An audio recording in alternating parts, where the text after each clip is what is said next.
Ang akala ng asawa niyang si Rio Sandoval ay pera lamang ang habol niya rito kaya siya nagpakasal. Nakilala kasi si Alora bilang tagatinda ng bulaklak sa bangketa. Sa 3 taong pagsasama nila ng lalaki ay naging malamig ang naging turing sa kanya nito dahil sa iniisip nito at sa sulsol na rin ng ina ni Rio. Sa 2 taong anibersaryo nila bilang mag-asawa ay mas pinili pa ni Rio ang magtrabaho kesa ang siya'y makasama. Halos araw-araw, tinitiis niya ang masasakit na salitang ipinupukol sa kanya ng ina nito. Ngunit walang kahit na anong iginanti si Alora, kundi puro kabutihan lamang. Dahil na rin sa pagmamahal niya sa asawa, nagtiis siya kahit minamaliit siya ng ina nitong matapobre. Pero may hangganan ng pagtitiis niya. Siya mismo ang humiling na ipawalang bisa ang kasal nila, na ikinatuwa naman ng ina ni Rio. Hanggang sa mga oras na yun ay pangmamaliit pa rin ang ginawa sa kanya. Ipinamukhang pera nga lang talaga ang nais niya. Ngunit ni isang sentimo, wala siyang tinanggap mula sa lalaki.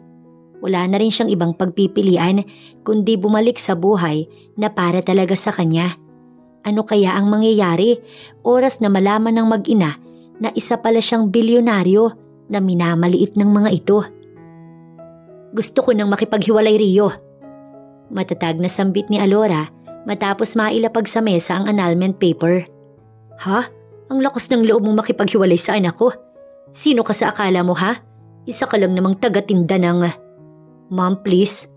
Natigil ang bibig ng mother-in-law niya nang pigilan iyon ni Rio. Katabi lang din ito ang mami nito na akala mo'y asawa ng isang presidente kung umasta. Tumaas ang kilay ng babae at pilit na nanahimik. Lumapit si Rio sa kanya. Ngunit umatras siya rito. Ayoko na. Sa ilang taong pagiging mag-asawa natin, bilang lamang sa daliri sa kamay na nakasama kita. Na ako ang mas inuna mo, na pinanigan mo, hindi ko na kaya. Pigil hiningang wika niya rito. No, hindi mo ito pwedeng gawin, Alora. Pera lang ba ang kailangan mo? Ibibigay ko. Hindi. Ni minsan, hindi ko hinangad ang pera mo, Rio. Matapang niyang saad, tumawa ang mami nito at sunod-sunod na pumalakpak. Bravo! Napakagaling mong magpanggap. Bagay na bagay kang maging artista, Alora. Nakakahiya. Nilingon ito ni Rio. Mom, can you please stop it already? Umalis ho muna kayo. Hindi ka kasali rito, Mami. What did you say? Hindi kasali? Ako ang ina mo. At noon pa man sinabi ko na sa'yo na si Violet ang asawahin mo dahil ang babaeng yun ay higit sa babaeng yan. Na kay Violet ang pera, ang kabaitan, ang gusto ko sa isang daughter-in-law. At ni Katiting, hindi ko nakita sa Alorang yan. Just stop and leave. Simpleng usal nito at muli siyang hinarap. Buo na ang desisyon ni Alora. Huli na ang nangyari kagabi dahil anniversary nila. Pero mas inuna pa nitong puntahan si Violet dahil nilalagnat daw ayon sa mami ni Rio. Ang mas nakakasakit ay binigyan siya nito ng pera para manahimik at tigilan ang pagmamaktol. Hindi pera ang kailangan niya, kundi ang asawa, ang atensyon ni Rio at ang pagmamahal nito. Ngunit anumang gawin niya, hindi pa rin niya napapawi sa isip nito na dahil lamang sa pera nito kaya niya pinakasalan ng asawa. Sobra siyang nasasaktan dahil doon. Tama na ang 3 taon na pagtitiis para ipakitang hindi siya mukhang pera. Tama na rin ang 3 taong pangmamaliit at pang-api sa kanya ng mother-in-law niya. Alam niya naman kung saan nanggagaling ang galit nito dahil wala siyang pera. Kahit labag sa kalooban ng daddy niya, hindi niya iyon inindat nagpakasal pa rin kay Rio. Kaya nga galit na galit ang ama niya. Ang akala ni Alora ay ito ang fairy tale niya na pangarap niya na makasama si Rio. Ngunit hindi, ipinaglaban pa niya ang asawa noon sa daddy niya. Nagawa pa niyang maglayas para lang sa lalaki. Ngunit sa huli, wala rin palang kwenta ang lahat ng kanyang sakripisyo. Alora, mag-usap naman tayo. Iwinaksi niya ang kamay nitong humawak sa kanyang pulsuhan. Kinuha ang maleta at hinila iyon palabas ng kanilang bahay. Kung yan ang gusto mo, pero sana tanggapin mo ang perang ito para kahit papaano mapanatag ako. Nanlulumo nitong usal nang makalabas siya ng main door. Ngumisi siya nang abutan siya ng isang tseke. Rio, wag na wag mong bibigyan ng pera ang dukhang yan. Mula sa likod ni Rio, lumabas ang ina nito. Galit na inagaw ang tseke na hawak ng lalaki. Ngunit kinuha iyon ni Rio at inabot sa kanya. Hanggang ngayon, mukhang pera pa rin ang tingin mo sa akin, Rio. Ni minsan hindi ko hinangad ang pera mo. Kinuha niya ang tseke at pinunit iyon hanggang sa maging piraso. Walang hiya ka talaga. Wag na wag kong makikita ang pagmumukha mong babae ka kahit kailan. Ngumiti siya sa babae. Gagawin ko yun. Aniya rito. Palabas na siya ng gate nang may isang magarang sasakyan ang tumigil doon. Sana hindi na tayo magkitang muli. Bulong niya sa hangin habang paalis. Kita pa niya ang panlalaki ng mga mata ng mga ito. Ngumiti siya. Tanda na tapos na ang lahat ng sakripisyo at paghihirap na kanyang dinanas. Kumusta ate? Mukhang nabago kang ulo mo at iniwan mo na ang Sandoval na yon. Ang tagal mo rin bago nakapag-isip. Mula sa front ng kotse, nagsalita si Alonzo, her younger brother. Nilingon siya nito sa back at nginisihan halatang nangiinis. Stop it, Alon. Not now. Fine, by the way. Welcome back ate. Miss na kita. Hindi siya umimik. Tahimik lamang at minabuting ituon sa labas ng bintana ang tanaw. 3 taon na ang nakalipas nang piliin niya si Rio kaysa sa kanyang daddy. Mahal niya kasi talaga si Rio. Akala niya ay hindi na matatapos ang pagmamahal nito. Pero iba rin ang nagagawa ng sulsul at paninira ng ina nito against her. Unti-unting nagbago ang kanyang asawa. Hanggang si Rio mismo ang nagpakita na pera lamang ang habol niya rito. Hindi siya ganun. Ipinagpalit niya si Rio sa yaman. Kaya bakit niya habulin ang pera nito kung pera ang mismong inayawan niya? Mahal niya oo, pero sobra-sobra na ang pangmamaliit at pangaapi ng ina nito. At ni minsan, hindi siya kinampihan ni Rio dahil mas naniniwala ito sa ina nito kaysa sa kanya. Napakasakit, ngunit ano nga ba ang magagawa niya? Pinili niya ang landas na tinahak kaya ni minsan hindi siya humingi ng tulong sa kapatid o sa ama niya dahil unang-una nag-away sila ng dad niya bago siya umalis. Kaya paano siya hihingi ng tulong kung galit ang ama at kapatid niya sa kanya? Welcome home Ate Alora. Nagulat siya ng pagbaba ay isang bagong mansyon ang tumambad sa harapan niya. Nagulat ka ba? Ang dating mansyon ay lipas na. Ito na ang bago nating tahanan, my dear sister. Kakamangha, ngunit walang emosyong makikita sa kanya. Bumaba siya ng sasakyan at tuloy-tuloy sa loob ng mansyong yun. Ang maleta niya ay dala ng kanilang driver. Welcome home, Miss Alora. Hindi na siya bago ron. Ang magyuko ng ulo ang 8 mga kasambahay, papasok niya ng main door. Dad? Pagpasok ay ang Daddy Arman niya ang unang nakita sa sala. Nakangiti ito habang naghihintay sa kanyang paglapit. You're finally home, anak. Doon na pumatak ang kanyang mga luha. Daddy, hagulgol ang tanging nagawa niya nang maramdaman ang bisig at yakap ng kanyang daddy. Doon lang niya naramdaman ang tunay na kapayapaan. Ang ama niya na kahit ano man ang nagawa niyang kasalanan, handa siyang tanggapin anumang oras. Sorry po, Dad. Paghaplos sa likod, ang tanging ganti nito. It's alright my princess. Sa lamyos ng tinig nito, ramdam niyang hindi na talaga ito galit sa kanya. Tara sa dining para makapagtanghalian na tayo. I know na gutom ka na. Ipinahanda ko lahat ng pagkaing paborito mo anak. Akay siya ng ama niya patungo sa dining area. Nakasunod lang din si Alonzo sa likuran nila at ang lahat ng kasambahay hindi magkanda o gaga sa pag-aayos ng mesa. Sit down. Anito sa kanya. Salamat po, Dad. Ang sweet hamang una niyang sinandok. Ni hindi siya kumuha ng kanin na tagadiyong nilantakan. Ngunit hindi pa nga yata nakakaabot sa sikmura niya, ay mabilis na tinakbo ni Alora ang lababo sa kusina dahil sa kakaibang amoy ng ulam na iyon. Parang sunog na bawang na hindi niya maintindihan. Sunod-sunod na ibinuhos ang iilang pirasong karning nakain. Alora, are you okay anak? Natigilan siya at nanginginig ang mga kamay kasabay ng pagbagsak ng kanyang mga luha. Hindi kaya't buntis siya? Miss Alora, heto na po ang gatas po ninyo. Mula sa labas ng pintuan ay tumambad si Manang Ading. Salamat Manang. Kinuha niya iyon. Akala niya ay lumabas na ang may edad na kasambahay, ngunit pumasok pala ito sa kwarto.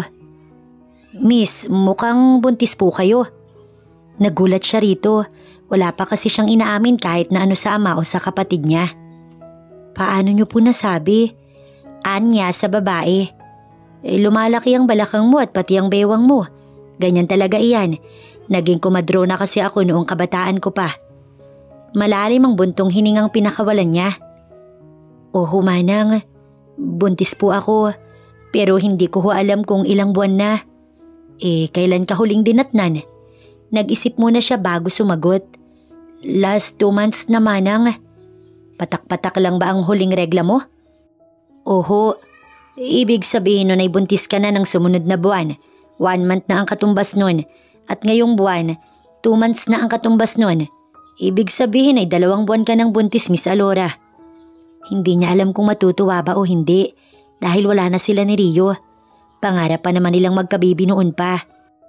Ngunit ngayon ay wala na siyang kasabay mangarap.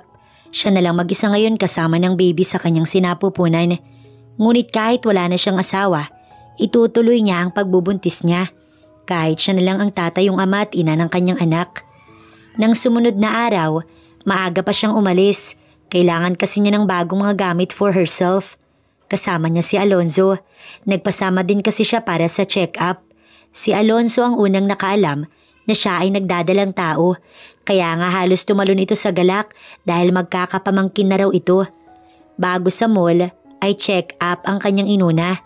Tsaka lang sila dumiretso sa mall matapos sa doktor. Tama nga si Manang Ading dahil 2 months and 1 week na siyang buntis. Ang butik na pinuntahan nila ay yun din ang malimit nilang puntahan noon ni Alonzo. Hindi biro ang mga presyo ng mga dress at mga gamit doon, pero matibay naman talaga. Isa pa, ayaw niya sa iba dahil naroon na halos lahat ng hinahanap. Mapabag, accessories, sandals at lahat na. "Ate, mauna ka na sa loob. May pupuntahan lang ako saglit. Nandiyan naman si Virgo para bantayan ka kung sakali." Ani Alonzo. "Sige," maikling sagot niya. Susunod sana ang tauhan sa kanya ng kanyang pigilan. "Sa labas ka na lang, Virgo. Kaya ko na dito." Aniya, kaya tumango ang bodyguard niya at lumabas na lamang. Pagpasok pa lamang, namanghana agad siya dahil karamihan sa mga dresses ay talagang paborito niya ang kulay ng mga iyon, ang disenyo at ang style nun. Abala sa pagpili si Alora nang may pumasok din mula sa pintuan ng lugar. At dahil iilan lang ang mga customers, kaya nakita siya agad habang nagsusukat ng damit ng kanyang biyanang hilaw. Kasama nito si Violet na gustong-gusto nitong maging daughter-in-law. "Look who's here." Natawa ito kaya tumingin din maging si Violet. "Wow, nandito ka sa pangmayamang bilihan, Alora. Baka naman hindi mo kayanin ang presyo ng tinda dito." Wika ni Violet. "You're right, Iha."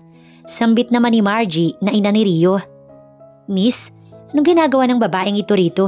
Bakit ito nakapasok rito?" Tinawag nito ang isa sa mga sales assistant. "Yes, ma'am." Anito sa kalapit na babae. "Labasin niyo ang dugyot na ito rito dahil kahit siguro tali ng buhok hindi niya kayang bayaran." Ngumiti lang siya at tinalikuran ng mga ito. "Hoy, ano pang hinihintay mo? Baka magnakaw yan dito." Ani Margie nang makitang siya'y tumalikod. Tinignan siya ng babaeng nagtatrabaho doon. Ma'am, hindi po pwede. Miss Alora is our black card holder po." Namilog ang mga mata ng dalawang babae. "What? Paano nagka-black card yan? Nagbebenta lang yan ng bulaklak sa bangketa." "I know that, gold digger." "So well, kaya palayasin nyo na yan dito kung hindi kami yung aalis." Nayuko ang babae. "Sorry ma'am, pero hindi po talaga pwede ang gusto ninyo. Pwede po bang kayo na lang ho yung umalis kung mag-iiskandalo lang ho kayo rito?" Napangisi siya dahil sa gulat na makikita sa mukha ng mga ito. Hanggang sa pagsakay ni Alora ng sasakyan ay talagang pigil ang kanyang galit. Nagtataka ang kapatid niya kung bakit at ano ang nangyari. Pero hindi siya nagkwento dahil mas maiinis pa siya lalo kapag ganun. "Sabihin mo na kasi, sino yung mga babaeng nakasabayan mo palabas kanina? Mukhang sila yung kinaiinisan mo eh." "Hindi sila importante, Alonzo, kaya hayaan mo na. Isa pa, sila rin lang din naman ang napahiya sa ginawa nila." Kumunot ang noo ng kapatid niya. dahil hindi nito alam ang detalye ng bawat nangyari at ayaw na rin naman niyang magkwento kaya tumahimik na rin ito. Dapat pala kasama mo lagi si Virgo para may tagasapa ka. Oras na magkasalubong kayo ng mga iyon. Kibit balikat lang ang naisagot niya, tsaka siya tumingin sa labas ng bintana. Ngayong buntis siya, iiwasan niyang maging stress at mag-isip ng kung ano-ano. Ang sabi kasi ng doktor niya kanina, kailangan niyang maging masaya at walang inaalala para maging malusog ang kanyang baby. Gagawin niya yun alang-alang sa kanyang anak. Natapat ang pagtigil ng sasakyan sa fruit stand sa gilid ng bangketa. Nakita niya na may mga manggang tinda kaya bumaba siya. Sinundan siya ni Alonzo na nagtataka kung bakit siya bumaba. Magkano ho dito, manang? Tukoy niya sa manggang hilaw. 50 lang ho ang 1 kilo, ma'am. Pero sa hinog ay 80 ho ang kilo. Nakangiti nitong sagot. Hilaw lang ho ang akin, manang. Tsaka ho singkamas na 1 kilo at mangustin ho na 1 kilo din.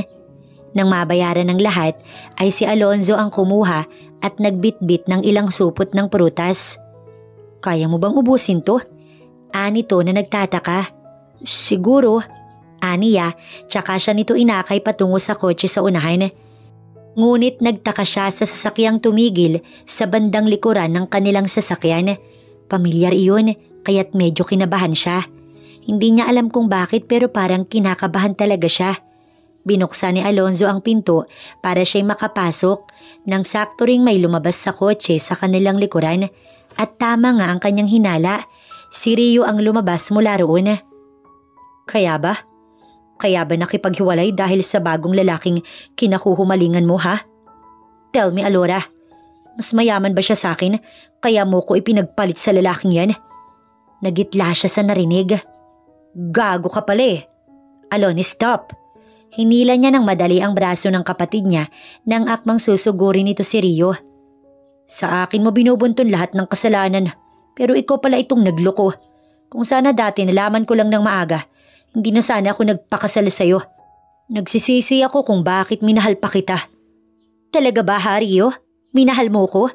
Minahal mo nga ba ako? Dahil kung minahal mo ko, sa akin ka maniniwala. Ako ang inuuna mo higit kanino man. Ako ang priority mo. Ngunit hindi.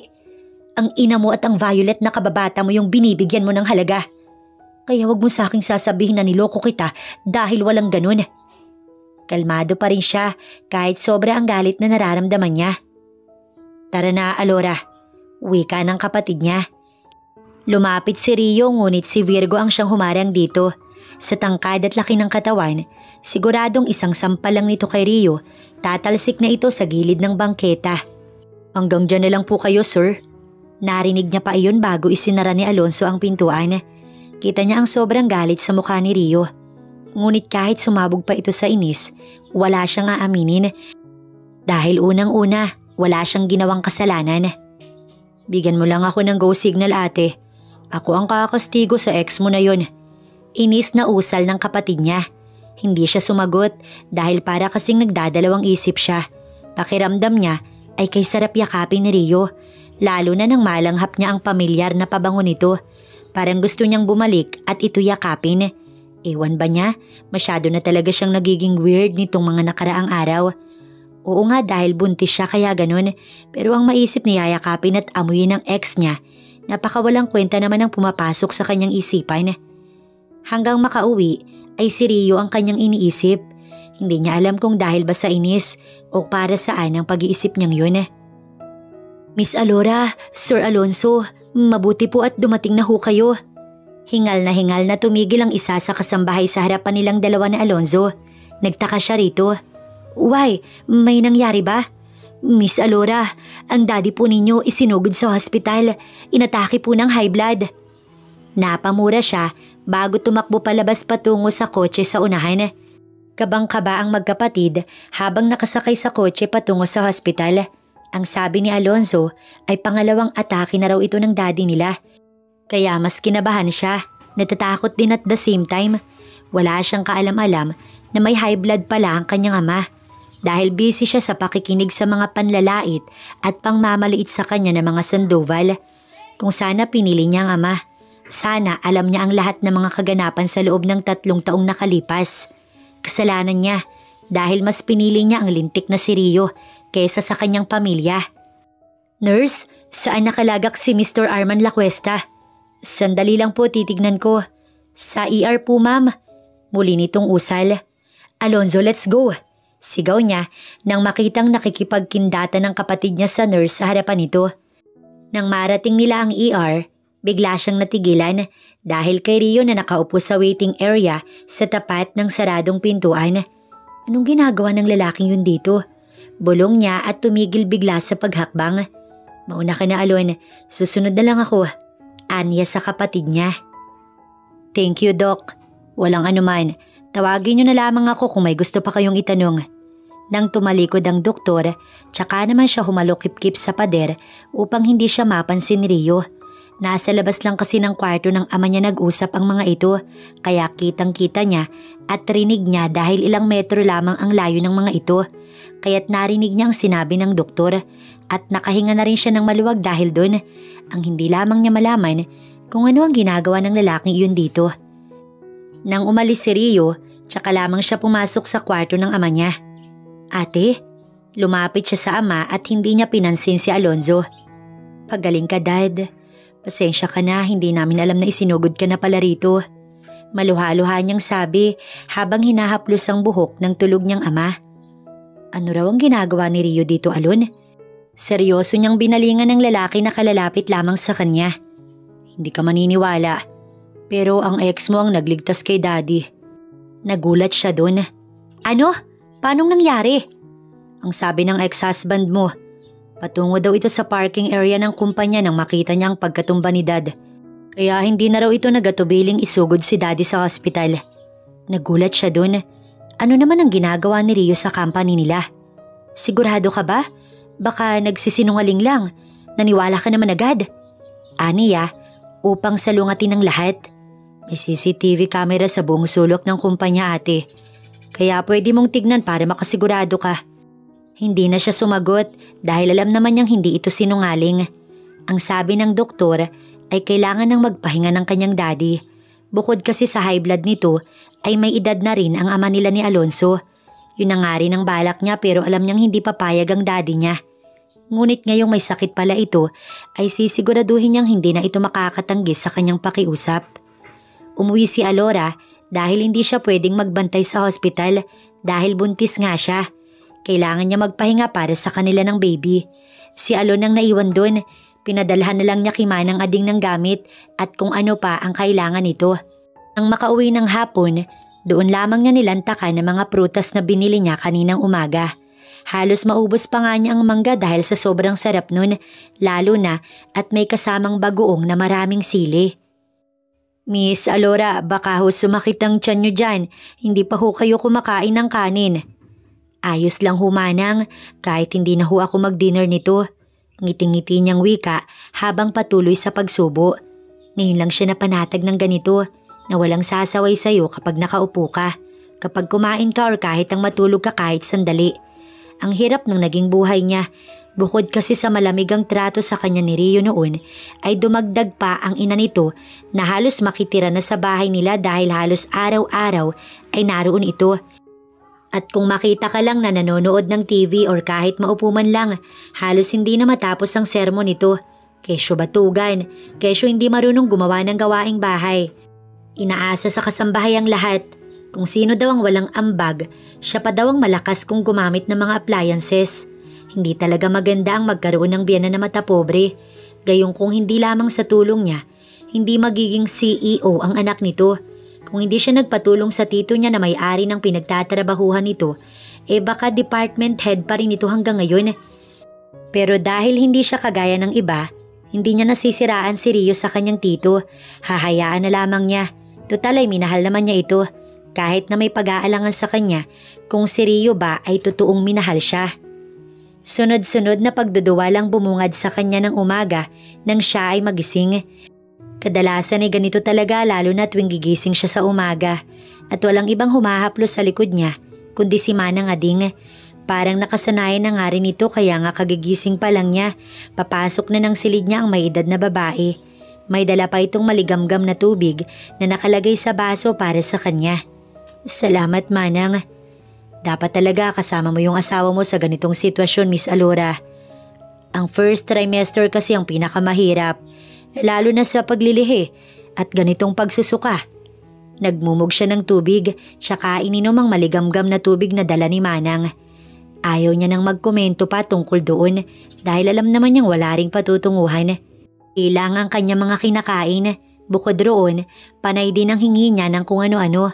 Pero may isa talaga siyang hindi pwedeng gawin, ang maamoy siriyo at mayakap upang mapawi ang kakaibang pakiramdam niyang yun. Sa tingin niya ay isa siriyo sa pinaglilihian niya.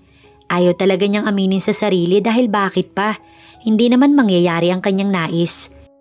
Pero nang bumaba siya ng hagdan ng tanghaling iyon para sana magtungo sa hardin, ay bigla siyang nagimbal dahil nakita niya si Alon at ang daddy niya na palabas na ng sasakyan.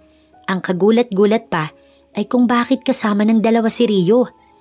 Bumalik siya sa taas upang hindi makita ni Rio ang kanyang presensya. Dali-dali siyang nagtungo sa kwarto para itago ang sarili. Nakabukas ang pinto kaya naririnig pa rin niya ang usapan kahit hindi halos maintindihan. Pigil na pigil niya ang sarili. Pilit kinokontrol ang pagnanasang mayakap ang ex-husband niya. Dahil hindi iyon pwede, baka kung ano pang isipin nito. Hey ate! Napigil ang paghakbang ni Alora palabas ng main door nang tawagin siya ni Alon. Isang malalim na buntong hininga ang pinakawalan niya matapos makitang kakalabas lang ng gate ang sasakyan ni Rio. Mabuti na lang at napukaw siya sa tawag ng kanyang kapatid dahil kung hindi, baka hinabol niya ang dating asawa at ito'y niyakap. Bakit parang dismayado ka yata? Muli nitong sambit. Ha? Wala naman. Tumingin siya sa ama na hawak ni Alon at Virgo habang paakyat ng hagdan. From now on, anak, hayaan mo na si Rio. I think he is a good man after all.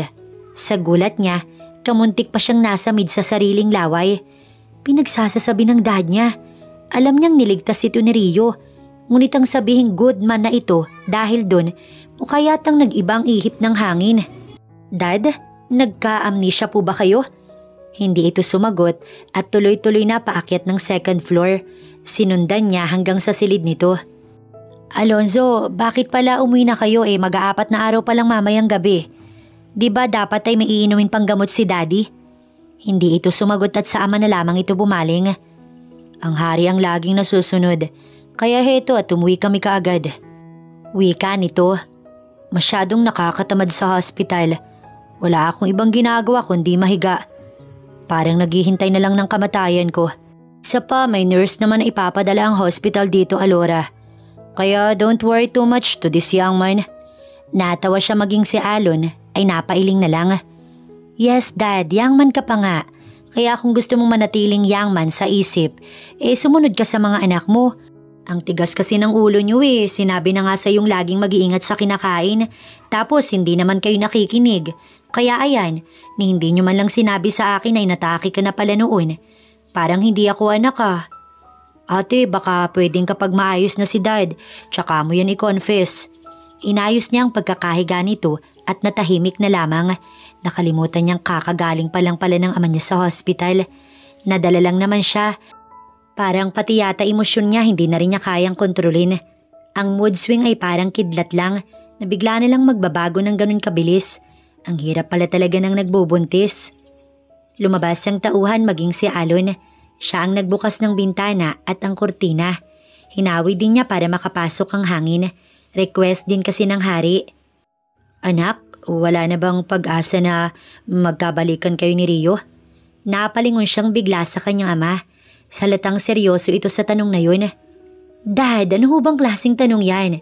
Di ba nga dati ayaw na ayaw mo sa kanya? Nag-away pa tayo dahil mas pinili ko siya. Tapos ngayong hiwalay na kami, magtatanong kayo ng ganyan. Hindi ko naman kasi kilala ang ugali ng asawa mo. Alam mo naman ako, hindi naman ako mapili. Pero kasi basta-basta ka na lang nagpakasal noon ang hindi ko nalalaman anak. Kaya syempre masama ang loob ko dahil ama mo ko. Tila nanlumo itong bigla sa tono ng boses. Sige na ho dad, pahinga na ho kayo para mabilis kayong lumakas at gumaling. Pag-iiba niya ng topic. Wala pa siyang sinasabi sa ama na buntis siya. Paano pa kaya kapag nalaman ito? Palabas na siya ng silid nito nang magsalita muli ang kanyang daddy. Siya nga pala, Alora. Sinabi ko sa board last week na ikaw ang papalit sa akin bilang CEO. Bukas ka ipakikilala ni Alonzo, kaya maghanda ka. Nabigla siya. Bakit siya? Dapat si Alon. Pero Dad, no questioned aloud. At ang vice mo si Rio. Kapalit iyon sa pagtulong niya sa akin. Nanlaki ang kanyang mata. Ano ho? Sa lakas ng tinig niya, nagulat din ang ama niya. Ay double the price para sumama siya. Pero Daddy, bakit naman? I said no questioned aloud. Nito tsaka ito tumagilid. Wala siyang nagawa kundi ang lumabas ng kwarto nito na masama ang loob niya. Hindi sila nagsabay ni Alonzo pagpasok ng company dahil ito pa kasi ang nag-asikaso na ng 2 nurse para sa kanilang ama. Private nurse na ang ipinakuha niya para walang problema. Kapag kasi walang nurse, sigurado siyang hindi na naman iinom ng gamot ang kanyang daddy. Sa tigas ng ulo nun, puro oo lang yun, tapos hindi naman sumusunod. Mabuti kung may nurse at may nagre-remind at sa oras din ang pag-inom ng gamot nito. Bago ka ba dito? Mula sa lobby ay may 2 babaeng sumabay sa kanya sa paglalakad. Ngumiti siya. Mukhang intern. Ani ng isang babae na halos kasing tangkad ng katabi nito. Hindi siya nagkomento. Tuloy-tuloy lang siya patungo sa elevator paakyat ng top floor. 55 floor ang lahat ng palapag ng gusaling ito. Ang kumpanya nila ay isa sa mga matatagumpay na kumpanya sa Pilipinas sa larangan ng pangpaganda, beauty products, tailoring at mga mamahaling sapatos. Umabot na nga sa buong Asia ang mga produkto ng kumpanya nila. Sa 3 taon, masasabi niyang mas umunlad talaga ang kanilang negosyo. Sa bagay, sa galing at talino ba naman ang daddy niya? At kasama din ito si Alon, sigurado na talaga ang pag-angat nila.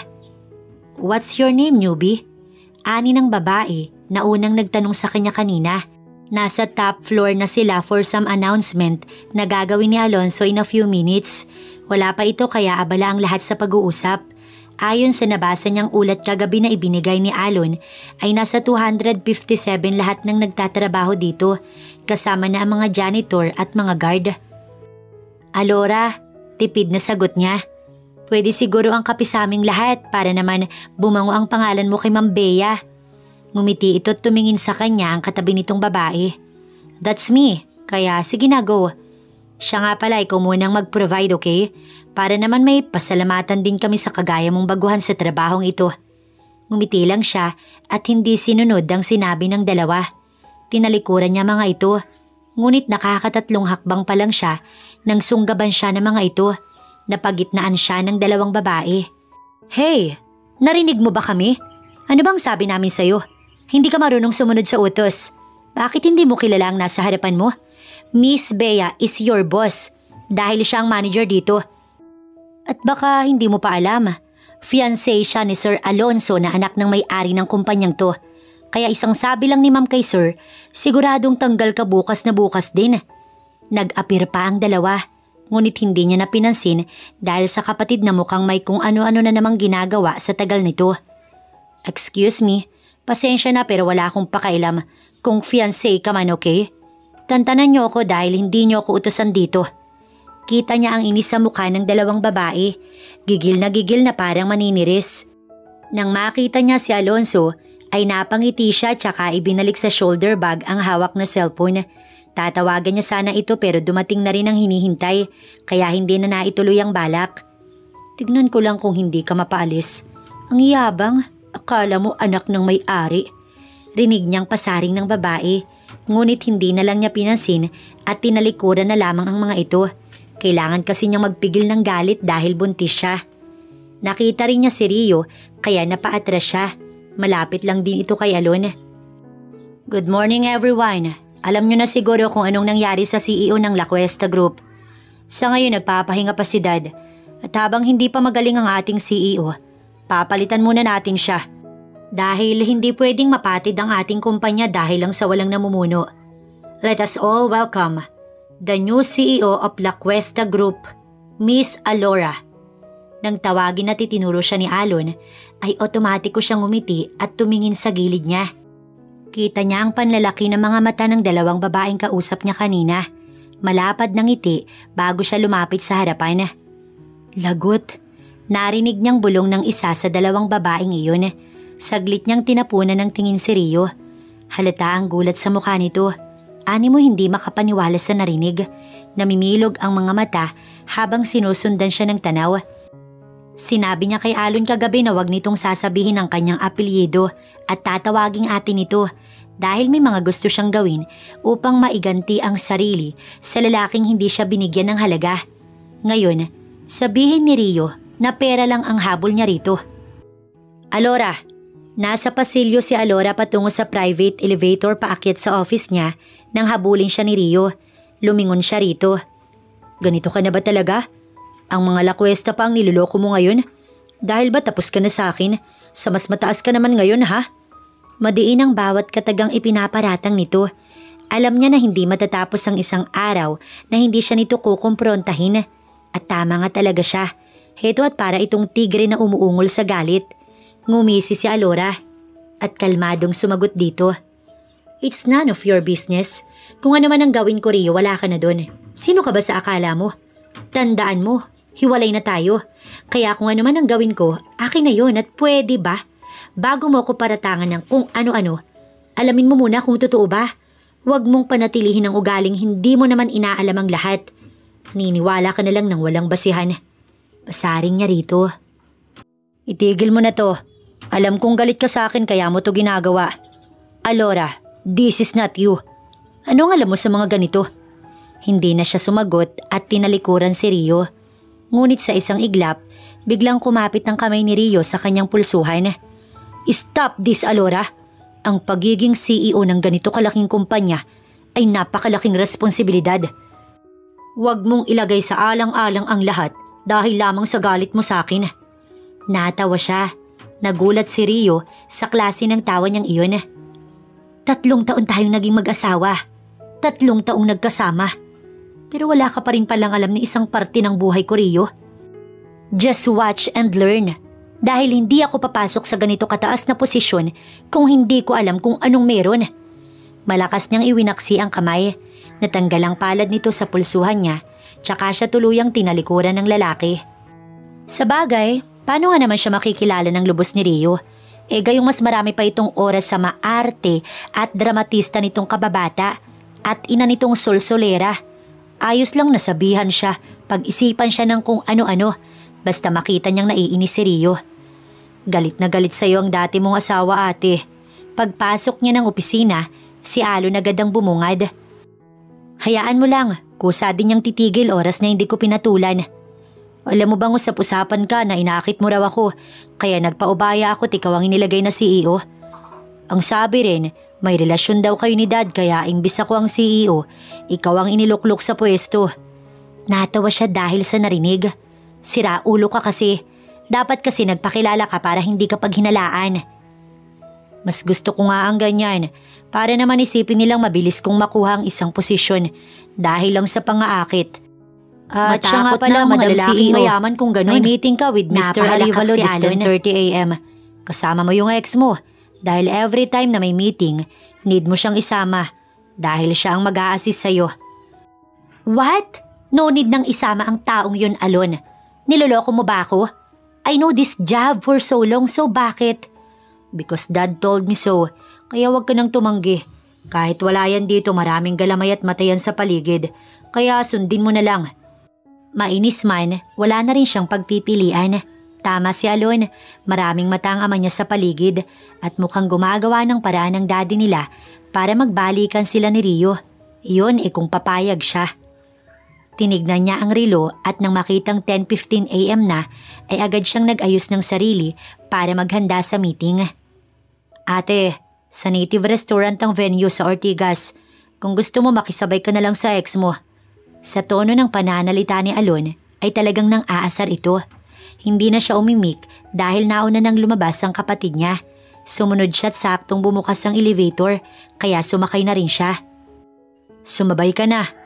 Pagbaba sa lobby ay si Rio agad ang bumungad sa kanya. No need, mauna ka kung gusto mo. Anya rito. Please Alora, nasa trabaho tayo. Ang personal matter ay wag mong isasama sa trabaho. dahil malaki ang magiging epekto nun sa performance mo. Hindi na siya sumagot dahil mukhang tumama rin ito sa unang pagkakataon. Si Rio ang nag-drive at alam din naman ito kung saan ang meeting place. Malapit lang din kaya ilang minuto ay naroon na rin sila. Wala pa ang mga clients kaya nag-order muna ito ng kape. Alam niyang mahilig talaga sa kape ang taong ito. Eto na po yung order niyo, ma'am, sir. Isang kape, slice of cake na may lemonade na kasama ang in-order nito para sa kanya. Strawberry ang flavor ng cake na alam nitong paborito niya. Hindi siya umimik at tinikman agad ang cake. Ngunit hindi pa nakakalapit sa bibig niya. Biglang nagrambol yata ang kanyang sikmura. Bigla siyang tumayo. Alora, what happened? Hindi niya ito sinagot. Lumapit siya sa waitress at nagtanong kung nasaan ang CR. Tinuro naman iyon ng babae. Kaya mabilis na siyang tumakbo patungo roon. Ang hindi napansin ni Alora, tumayo rin si Rio para siya ay sundan. Matapos ayusin ni Alora ang sarili, lumabas na siya ng banyo. Bakit kasi ngayon pa siya naduwal? Dapat kanina pang umaga. Kung saan namang nasa trabaho siya doon ito mangyayari. Are you alright? Nagulat siyang napatingin sa gilid ng pintuan ng banyo. Nakasandig ito sa pader at mukhang hinihintay siya nito. Tila bumilis ang kabog ng puso niya dahil sa nerbiyos nang magsalita ito. Ayos lang, may nakain lang siguro akong hindi gusto ng panlasa ko, kaya ganun. Tsaka ito tinalikuran. Nakain? Kailan ka pa nagsuka sa strawberry cake, Alora? Ayaw na niyang masumaba pa ang usapan, kaya kahit gusto man itong sagutin ito, ay mas minabuti niya ng tumahimik. Pagdating nila sa mesang inuuko pa, bumunga doon ang 3 kliyente na kanilang kamiting.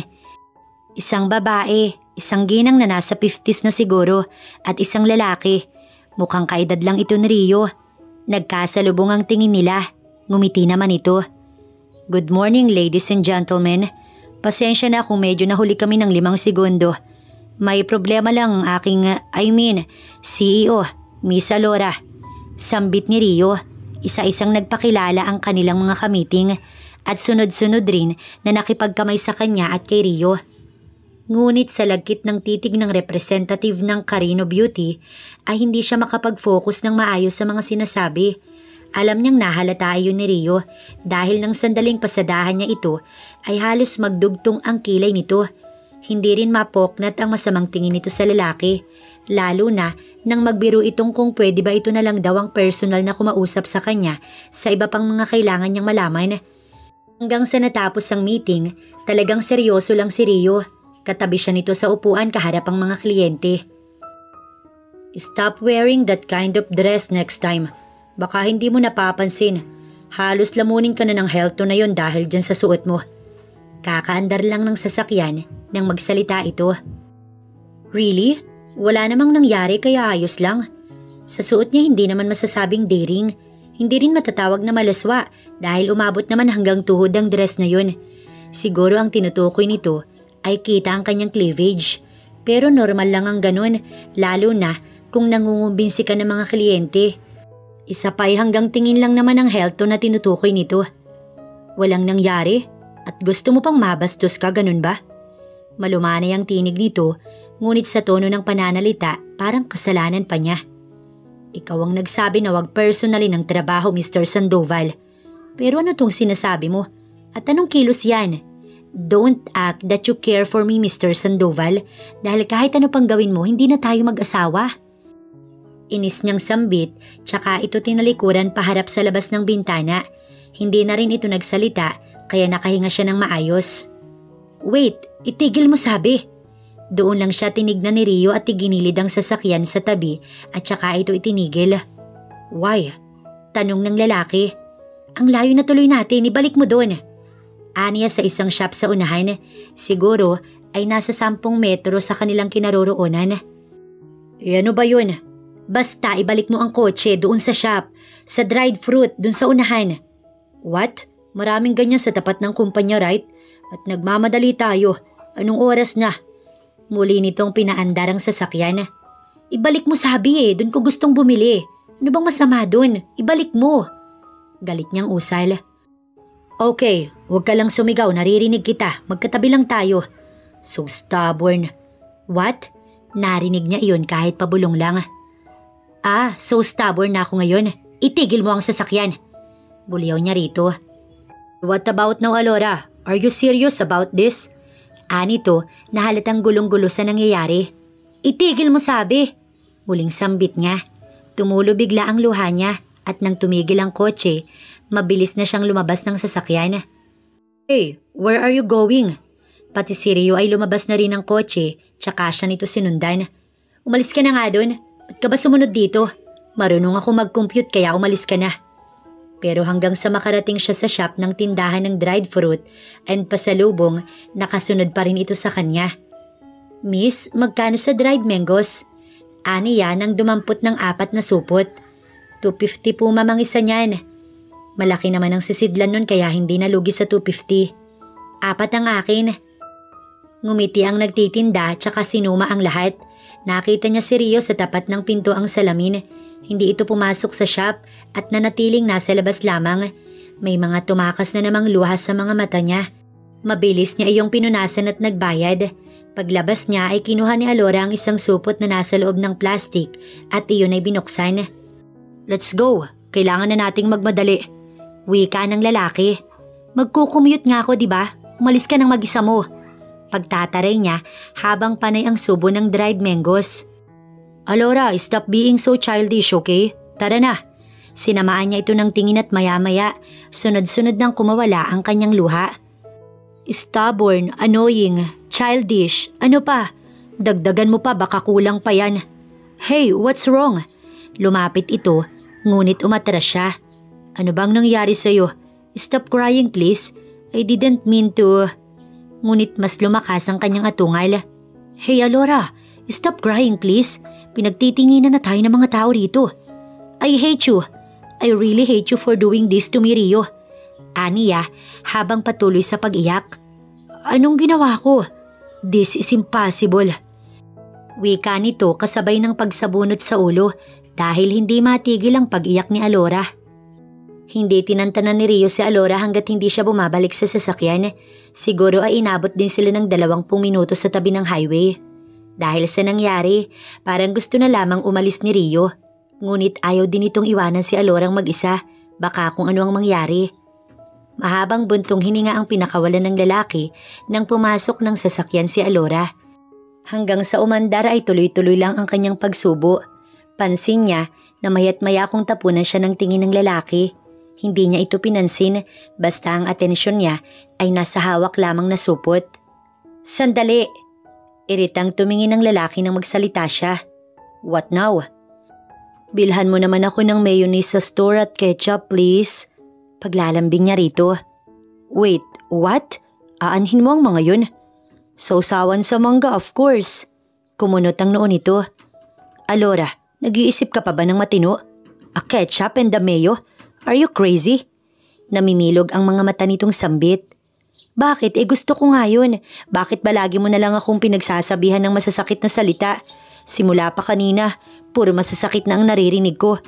Bakit ka ba ganyan? Maliit na bagay lang naman yung hinihingi ko. Fine, I'm sorry, okay? Just stop shouting and crying again, please. Sambit ni Rio, tsaka napipilitang lumabas para sumunod sa kanyang utos. Dala ang kinakain, lumabas din siya ng sasakyan. Panay ang subo niya. Malapit na nga ring maubos ang laman ng hawak niyang supot. Sinundan niya si Rio sa loob ng sari-sari store. Tigi-isa lang manang. Narinig niyang sambit nito. Kumuha siya ng cheese curl, 2 malalaking mangwa na green at pula, tsaka isang chicharon na may dalang suka. Agad niyang inilapag iyon sa counter. Tumingin ang lalaki sa kanya. Eto pa humanang. Ngumiti ang may edad na babae.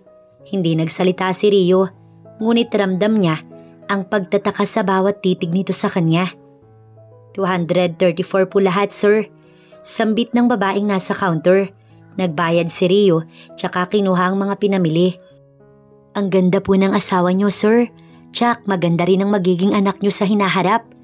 Nagulat siya dun, lalo na nangitian siya ng babae. Bigla niyang hinila si Rio palabas. Baka kasi kung ano pang masabi ng babae. God, ngayon niya lang napagtanto na medyo nawala siya sa sariling pag-uugali. Alam niyang nag-iisip si Rio tungkol sa sinabi ng cashier kanina, pero sana hindi na magtagal yun dahil oras na magsuri ito, tiyak magkakaproblema siya. Here, nang makapasok ng sasakyan, inabot nito ang plastic. Kinuha lang niya iyon at hindi na binuksan. Kailangan niya mag-ingat, baka kasi maghinala ito mahirap na. Hindi mo ba kakainin yan? Tukoy sa mga ipinabili niya. Hindi na, mamaya na lang. Pinipigilan niya ang sarili kahit takam na. Gusto niya sanang muling magbukas ng pinatuyong mangga, ang kaso nga lang, baka magtaka't magduda na talaga ang katabi niya. Napansin ni Alora ang manakanakang pagtitig ni Rio sa tiyan niya. Wala pang umbok doon, kaya sigurado siyang hindi nito malalaman. At para makasiguro, ipinatong niya sa kandungan ng plastik na may lamang mga pinamili. Malapit na sila sa kumpanya. Parang bigla siyang nalungkot. Hindi niya alam kung bakit, pero parang ang lungkot ng kanyang pakiramdam. Naalala niya noong unang buwang mag-asawa sila ni Rio. Lahat ng gusto niya ay ibinigay nito. Hindi naman niya hinihingi pero mapilit kasi ito. Kung alam nitong gusto niya yon o ang isang bagay kinagabihan, tatambad na lang sa harapan niya. Mahilig itong magsorpresa. Mahal na mahal niya si Rio, pero dahil sa sobrang pagmamahal din, kaya siya naging martir at sobrang inapi ng ina nito. At ngayong buntis siya, parang gusto niyang sabihin dito na sila'y magkakaanak na. Ngunit hindi na sila mag-asawa. Rio, honey, you're here. Akala ko ay... Lumingon siya sa babaeng tumawag kay Rio. Si Violet yun. Honey, anong ibig sabihin nun? Wait, bakit magkasama kayong dalawa? Anong ibig sabihin nito, Rio? Tatalikod na sana siya ng... Hey you! Alam mo ba na ang lalaking to ay boyfriend ko na? Tapos nilalandi mo pa? How dare you? Sa lakas ng pagtulak ni Violet, bigla siyang napaupo sa semento. Violet, anong ginawa mo? Rio, please, hayaan mo na siya. Kumapit si Violet sa lalaki, ngunit bigla nitong itinulak ang babae, tsaka siya nilapitan.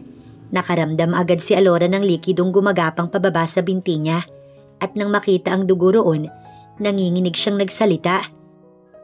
Dugo, Rio, dugo, please, save our baby.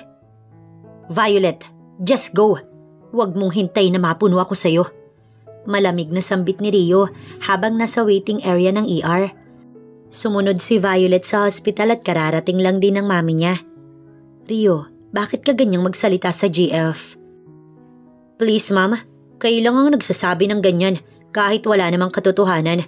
Umalis na kayo at isama mo yung babaeng yan bago pa magdilim ang paningin ko. Baka kung ano pang magawa ko. Napaiyak si Violet. Agad itong dinamayan ng kanyang ina. Hindi ko po intensyon na masaktan siya, tita. Shut up and leave. Tumalikod siya at lumapit sa nakasaradong pintuan ng ER. Let's go, Iha. Umuwi na muna tayo. And you, Rio, mag-usap pa tayo mamaya. Alam niyang sa kanya nakatingin ang mga ito, pero hindi niya nanilingon o sumagot man lang. Ang tanging nasa isip ni Rio ngayon ay ang kalagayan ni Alora at ang baby sa sinapupunan nito. Sa mga narinig niya kanina bago pa man ito nawala ng malay, ay anak nila ang baby. Hindi niya alam kung matutuwa, malulungkot, maaawa o mae-excite siya. Ang pakiramdam niya ngayon ay naghahalo-halo ang emosyong iyon sa loob niya. Isa pa, hindi rin siya sigurado kung sa kanya ba iyon o kay Alonzo. Naikuyom niya ang kamao sa galit. Kasalanan niya itong lahat. Mr. Sandoval, si Alora. Lumingon siya at si Alonzo yun. Parang biglang nag-init ang tenga niya dahil kung hindi siya nagkakamali, ay ito ngayon ang karelasyon ni Alora. Bumalik siya sa upuan. Nasa loob pa rin siya. Malamig niyang sagot dito. Why? What happened to her? Parang walang laman ang pananalita nito. Animoy pahapiyaw ang pag-aalala sa tinig nito. Ni hindi niya maramdaman o sadyang sobra-sobra lamang ang pag-aalala niya para sa asawa. Oo, mag-asawa pa rin naman sila ni Alora. Since that day na inilapag nito ang annulment paper sa mesa at sinabing pirmahan niya, hindi siya pumirma dahil walang napakalaking dahilan para maghiwalay sila ni Alora. Gusto niyang maayos ang lahat sa kanila dahil alam niya na may kasalanan din siya. Kaya nga pinipilit niyang isaayos sa mga bagay-bagay para hindi na muling maulit ang noon. Itinulak siya ni Violet at hindi ko siya nasalo agad. Kaya nangyari ito sa kanya. Nang lingunin niya ang katabi, ay bigla nitong naikuyom ang kamao. Nang tignan niya ang mukha nito, Purong galit ang makikita doon. Violet Crimson? Madiin itong tanong. Oo siya nga. Anya rito. Please stay here for a while. May aayusin lang ako saglit. Nagulat siya doon. Nasa ER ang GF mo tapos iiwan mo siya. Anong klase kang lalaki? Ngunit sa narinig, nag-igting ang bagang niya. Napatayo siya kasabay ng bulyaw na yon. Tinignan siya nito. Hindi mo pa talaga alam, no? Alora is my sister, kaya imposible ang sinasabi mo, Mr. Sandoval. Seryosong wika nito na sobrang ikinagulat niya. What? Oo, totoo ang narinig mo. Being her brother, ay gagawin ko lahat para sa kanya na hindi mo ginawa. Ni hindi mo binigyan ng halaga ang pagmamahal ng ate ko sa'yo. Parang umieko ang bawat salita nito sa pandinig niya. Paulit-ulit ang katagang her brother na parang musika sa kanyang tenga. Ngayon ay panalangin mo na sana'y walang mangyari sa mag-ina mo. Dahil oras na napahamak isa man sa kanila, hindi ko alam kung anong magagawa ko sa'yo. Anito tsaka ito tumalikod. Ngayon lang tumimo sa isipan niya. Ang mga pag-aalangan ay biglang nabigyan ng tamang paliwanag. Sa kanya ang batang ipinagbubuntis ni Alora. Dahil siya ang huli nitong nakarelasyon. Kanina ay nagdadalawang isip pa siya, ngunit ngayon buo na ang tsorya sa kanyang isipan. Sa kanya ang baby na ipinagbubuntis ng kanyang asawa. Sir, ikaw ba ang asawa ng pasyente? Agad na lumingon si Rio. Nang makita ang doktor na palapit sa kanya, lumapit din siya rito. Yes, Doc. I am her husband. Kamusta ang wife ko at ang aking anak? Safe ba sila? Sunod-sunod na tanong niya. The mother is safe, but the baby is... Tila nabingi siya sa huling katagang sinabi ng doktor. The babies are under observation. Masyadong mahina ang kapit at kung hindi naagapan agad, baka silang tatlo ay nahulog lahat. Nanginginig ang mga kamay niya sa narinig. Gulat na gulat siya na parang nakakita ng multo. From now on, kailangan mong ingatan ang asawa mo, sir. Dahil lang magbuntis ng triplet sa hindi madali. Isa nga lang ay napakahirap na, tatlo pa kaya. Tumango siya. Kahit hindi halos maintindihan ng sinabi nito, hindi sa doktor ang atensyon niya, kundi sa asawa at mga anak nila. Maya-maya ay ililipat na siya sa private room na kinuha niyo. Pwede mo na rin siyang puntahan anytime. Thank you so much, Doc. Ngumiti ito matapos niyang kamayan. Congratulations, isang anakan lang, tatlo agad. Biro pa nito, napangiti siya. Kahit sa loob, kinakabahan siya. Sobrang kaba at kasiyahan dahil sa narinig mula sa doktor. Marahang iminulat ni Alora ang mga mata. Tahimik ang buong paligid. Tanging tunog ng aircon ang naririnig niya. Una niyang ginalaw ang mga binti, kasunod ang mga kamay. Dahan-dahan ang paggalaw. Nang walang maramdaman sa mga bahaging iyon, ay katawan ng sinunod niyang igalaw. Mukhang maayos naman siya. Tuluyan niyang iminulat ang mga mata. Puting kisame agad ang bumungad sa paningin niya. Kasunod ay ang dextrose sa kaliwang bahagi ng kamay niya na nakakabit iyon sa braso. Uupo na sana si Alora nang maramdamang may tao sa gilid. Sa hugis ng ulo, likod at buhok, nakilala niya ang taong iyon. Nakadantay ang ulo nito sa mismong braso nito na nakapatong sa gilid ng kama. Ngayon palang tumimo sa isipan niya ang nangyari kanina. Dahil kay Violet, kaya siya narito sa hospital.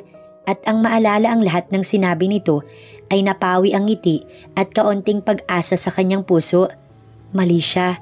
May GF na pala si Rio. Gumalaw ang ulo ng lalaki kaya muli siyang pumikit upang magkunwaring natutulog. I'm sorry, Alora. Alam kong may kasalanan ako sa'yo at alam kong marami. I'm really sorry for all of that. Narinig niyang bulong ng lalaki. Napakapeke. May pa-confess pang nalalaman, gayong gustong-gusto naman dahil magagawa na nito ang nais. Lalo na nila ni Violet. Tama lang yun dahil parehong masama ang ugali ng mami mo at ng Violet na yun.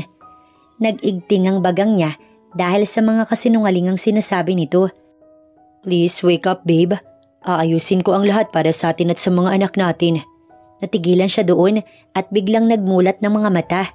Nagulat si Rio nang bigla siyang naupo at hinawakan ang braso nito. Anong sabi mo? Mga anak? Nauutal niyang sambit. Kahit nagulat, tumango pa rin ito.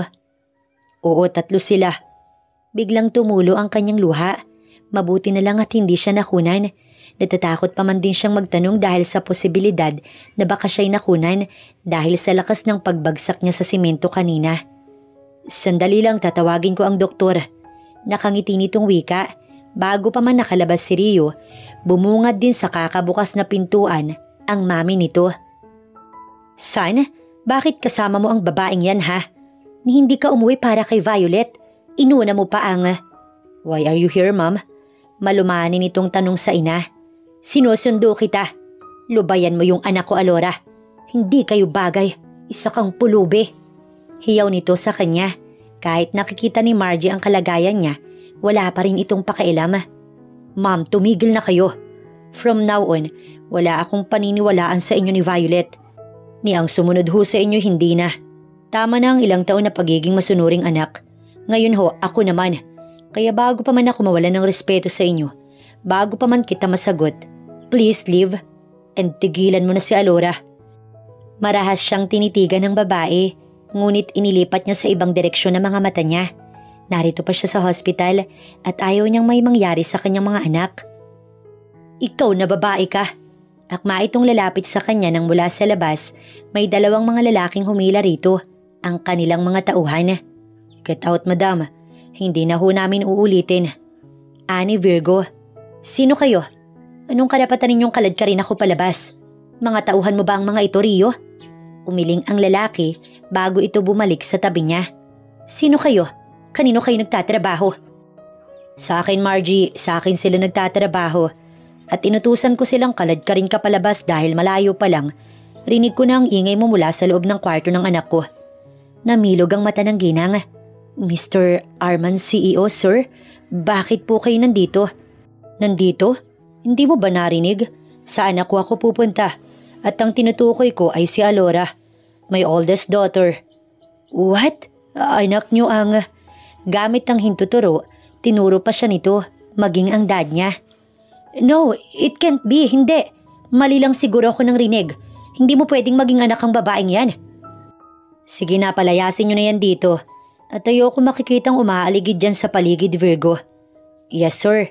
Sagot ng tauhan bago hinawakan ng mga tauhan nila ang babae sa magkabilang braso at hinila sa pasilyo palabas ng hospital.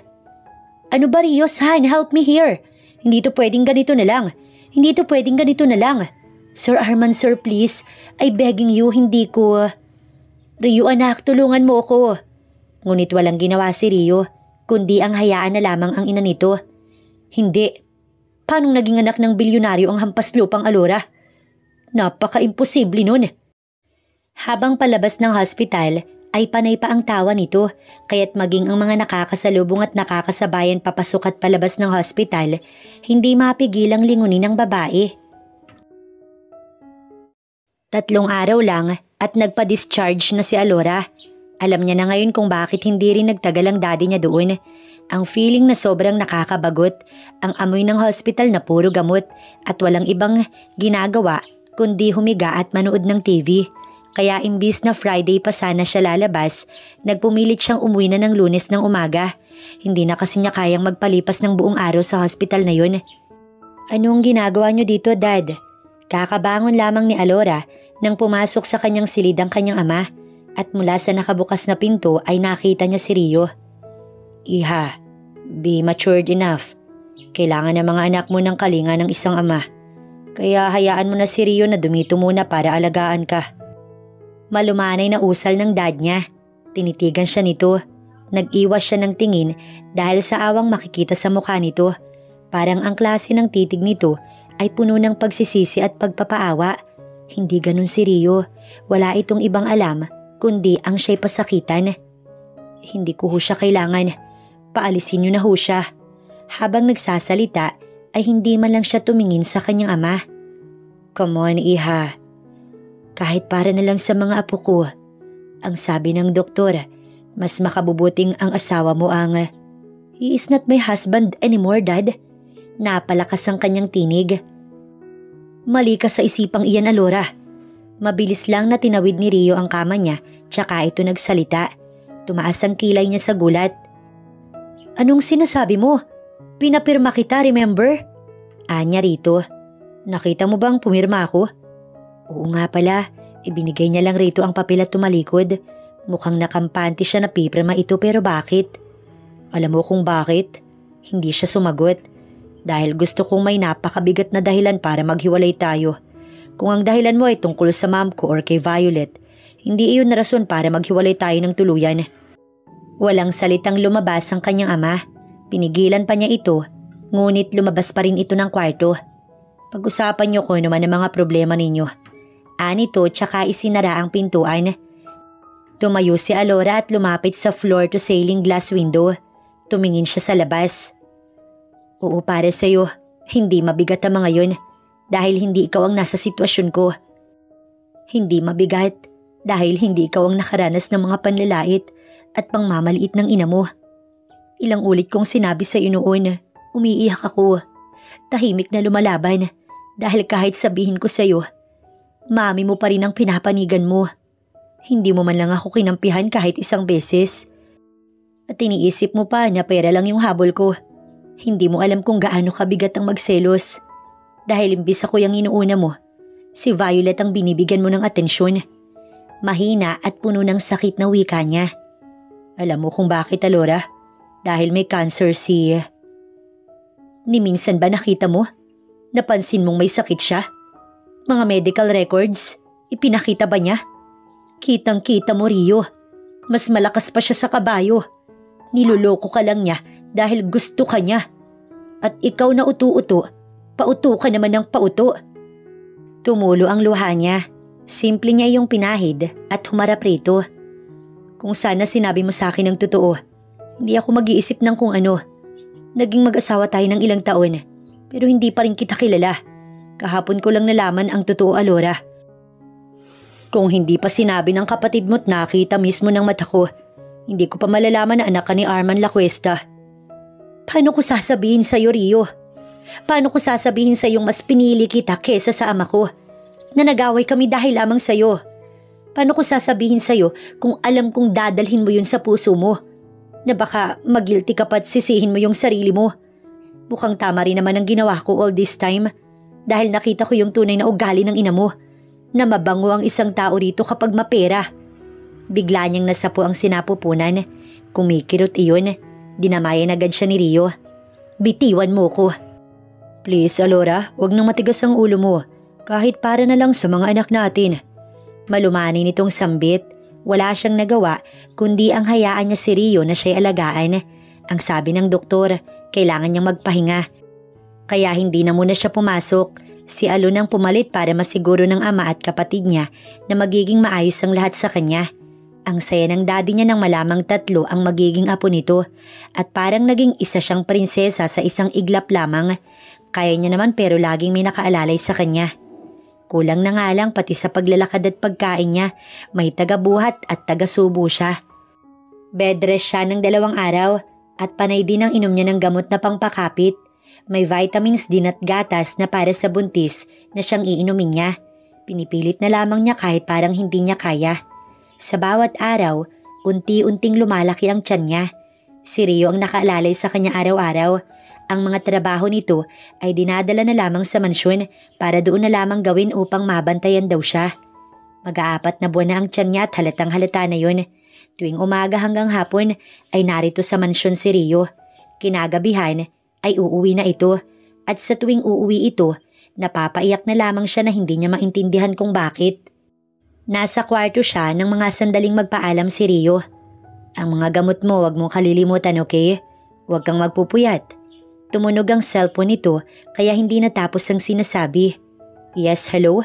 Sa harapan niya nang sagutin nito ang tawag, narinig niya ang paghikbi sa kabilang linya. Naka-loudspeak kasi ang phone nito.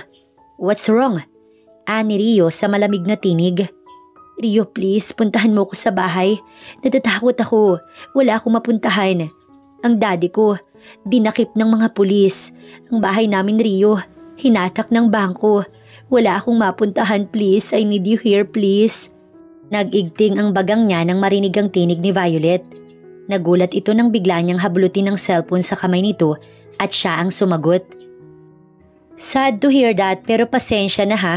Hindi ako nagpapahiram ng asawa. Hindi siya makakapunta dyan. Nandito siya sa akin at dito siya matutulog. Aniya, tsaka ay binagsak ang cellphone ni Rio sa sahig ng napakalakas. Gulat na gulat ito. Magsasalita pa sana si Rio ng kanyang unahan. Kung gusto mong patawarin kita, simulan mo na ngayon. Dahil hanggat may babae kang kausap, hindi kita patatawarin. Itong tandaan mo. Kasalanan mo kaya nasagad ang pasensya ko, Rio. At wala akong pakailam kahit kababata mo pa si Violet. Kung pupunta ka, pumili ka na ngayon din. Si Violet o ako. At oras na pinili mo siya, huwag mo nga asahang may babalikan ka pa. Isinusumpa ako. Luluha ka ng dugo kapag pinili mo si Violet kaysa sa akin at sa mga anak ko. Aniya, bago niya ito tinalikuran. Good. Narinig pa niya ang katagang iyon bago ibinaba ang tawag. Sino yun? Tanong niya. Naupo ito sa sofa tsaka siya sinagot. Wala. Anito sa kanya. May alam ka ba sa pagkabankrupt ng mga Crimson? Seryosong tanong niya. Kinuha ni Alon ng basong may lamang juice tsaka iyon ininom. Yeah, sisihin ni Mr. Crimson ang anak niya.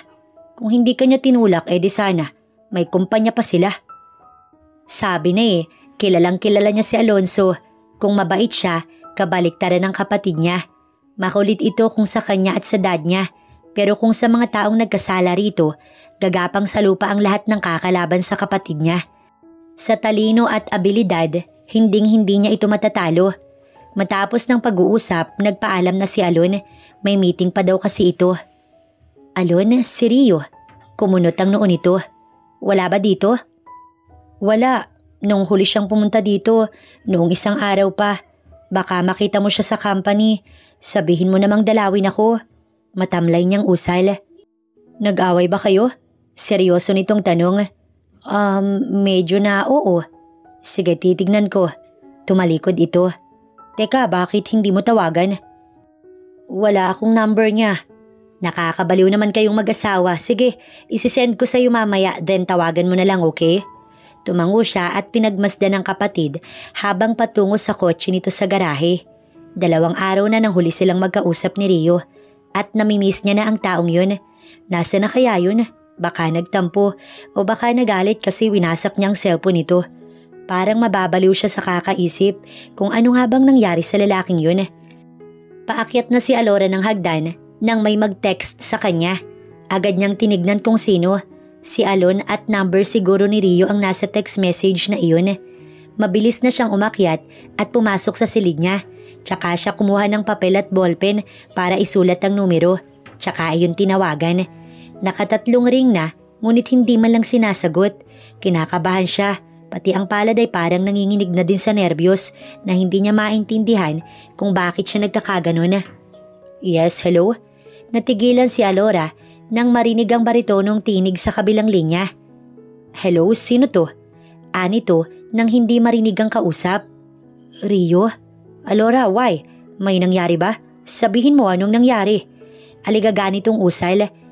Bigla siyang naluha. Ewan ba niya? Basta sa tuwing nag-aalala ito't nagiging aligaga ang tinig, hindi niya maiwasang maluha. Siguro, namimiss lang niya ang pag-aalala nito sa kanya. Nasaan ka? Nauutal niyang tanong. Nasa opisina, marami kasi akong trabaho. Pwede bang dumaan ka dito mamaya paglabas mo dyan? Nahihiya niyang sabi. Of course, I will. Sorry, Art. Ngunit bago pa man ito natapos sa mga sasabihin, bigla na lamang niyang pinatay ang tawag. Para kasing sasabog ang puso niya. Gusto niya itong yakapin, halikan at haplusin ang mukha ni Rio. Ilang araw na siyang nangungulila dahil hindi na ito muling dumalaw. Parang bata siyang napahagulgol, pero nang may kumatok sa pintuan, otomatiko niyang pinahid ang mga luha at tumayo para pagbuksan ng nasa labas. Miss Alora, kumain na po kayo para... Natigilan si Manang. Umiiyak ho ba kayo? Nag-aalala nitong tanong. Manang, namimiss ko ho kasi si Rio. Nahihiya niyang wika rito. Ngumiti ang may edad na babae. Anong gusto mong gawin ko, miss? Saglit siyang natahimik at nang may maisip, tsaka siya nagsalita. Manang, pwede ho bang ipagluto niyo ho si Rio ng lunch mamaya? Oho, pwede, bakit ho? Dadalhin ko sana sa kanya. Mahina niyang usal. Sige po, miss. Doon lamang nagliwanag ang kanyang mga mata. Tumayo siya ng may sigla at sumunod kay Manang. Bulalo, pritong manok at chop suey ang niluto ni Manang. Siya na rin ang nagayos ng mga lunchbox at naglagay ng mga yun sa paper bag. Sinamahan siya ni Virgo at isa pa sa mga tauhan ng kanyang daddy. Dahil ayaw naman kasi siyang payagan ni Manang kung walang kasamang bodyguard. Pag-akyat sa opisina ni Rio at pagtapat sa pinto nun ay kasama niya ang 2 tauhan.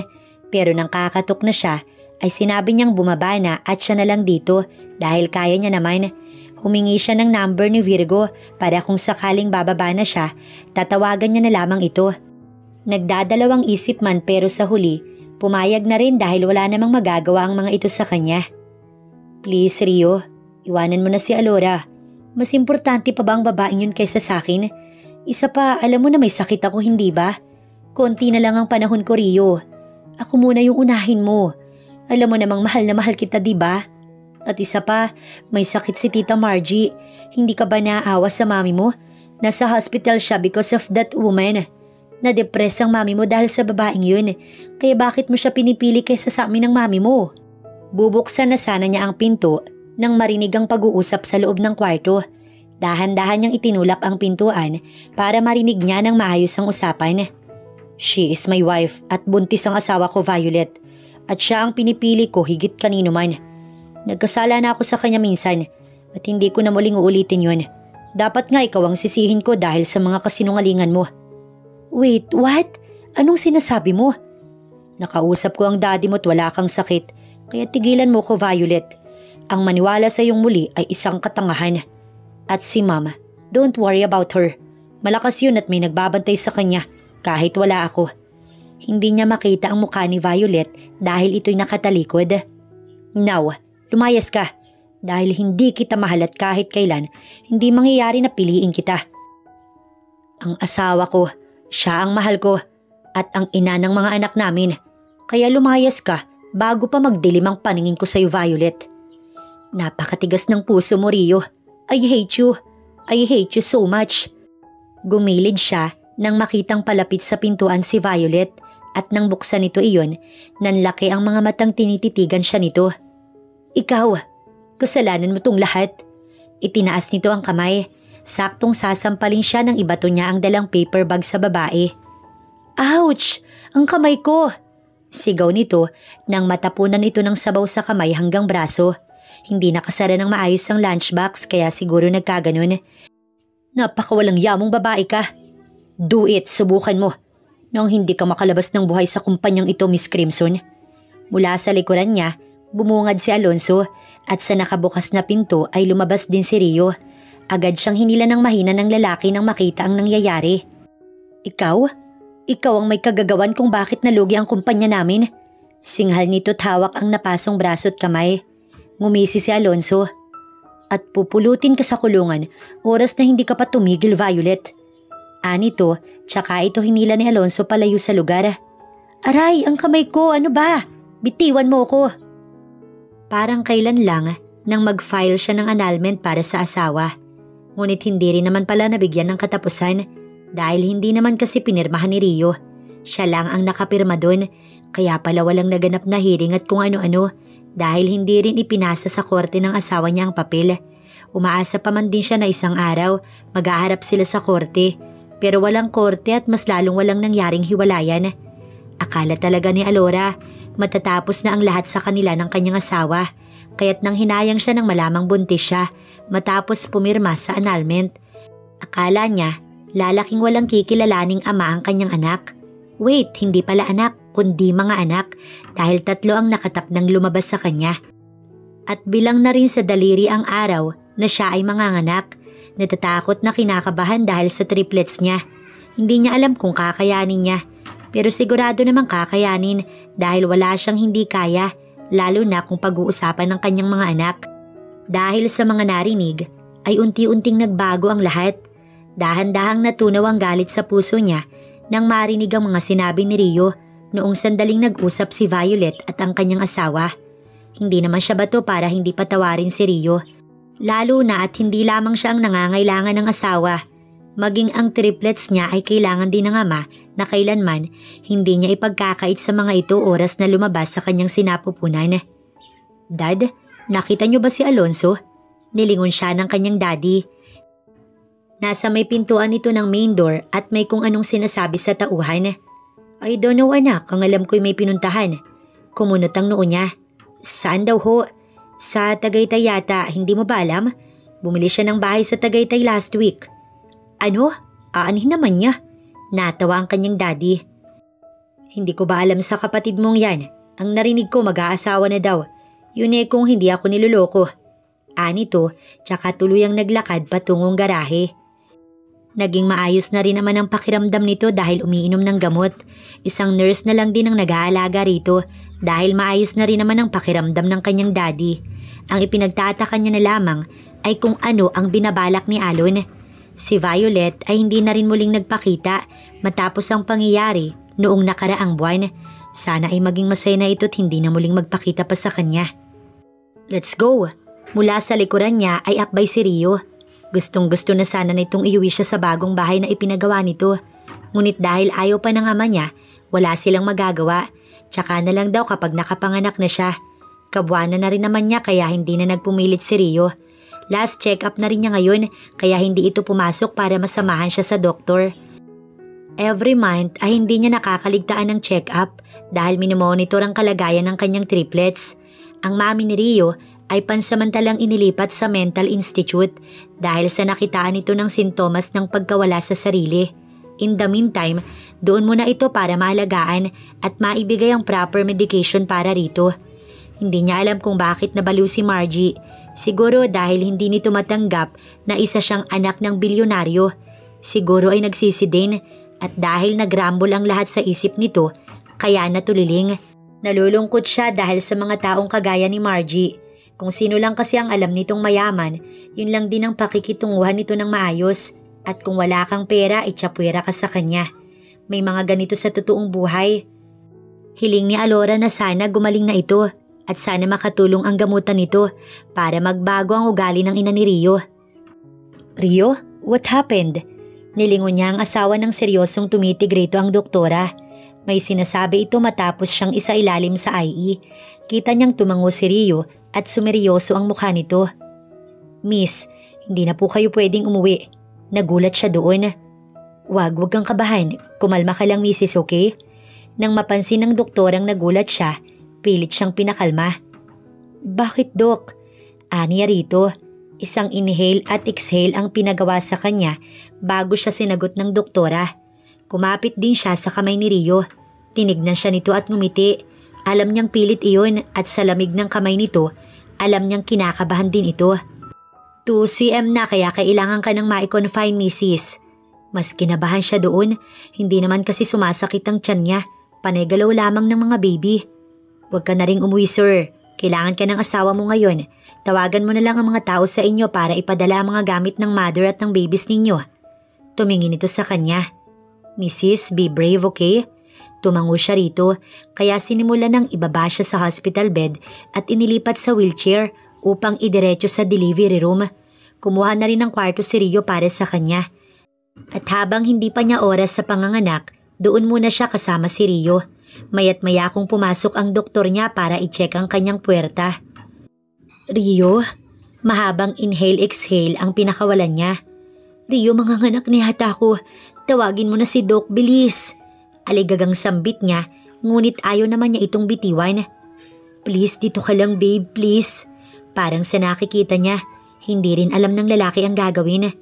Manganganak na talaga ako, babe. Sige, tatawagin ko ang...